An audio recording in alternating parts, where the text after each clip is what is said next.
Let's spend 5 minutes talking about hypocrites. The word hypocrite comes from a word that means an actor or a stage player. Jesus often used the term.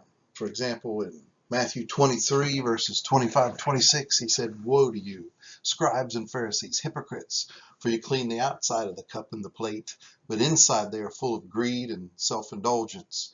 You blind Pharisee, first clean the inside of the cup and the plate, that the outside also may be clean." And that chapter goes on several times, Jesus saying, "You hypocrites, you hypocrites."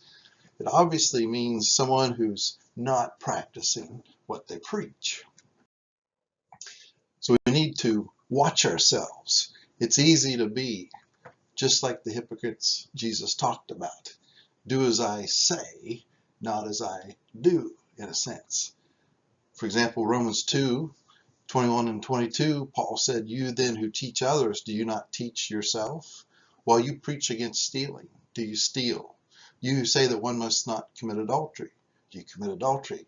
You that abhor idols, do you rob temples?"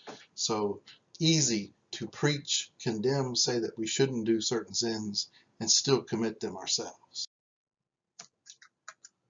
So we need to learn to fix ourselves first before we start attacking other people. It's easy to nitpick, to overlook our own faults. Oftentimes it goes hand in hand. We start focusing on others, ignoring ourselves, or making ourselves feel better by picking on someone else instead of fixing ourselves. Verse to think about is Matthew 7, verses 1-5. "Judge not that you be not judged, for with the judgment you pronounce you will be judged, with the measure you use will be measured to you.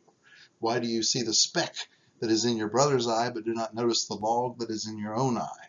Or how can you say to your brother, 'Let me take the speck out of your eye,' when there's a log in your own eye? You hypocrite, first take the log out of your own eye, then you will see clearly to take the speck out of your brother's eye."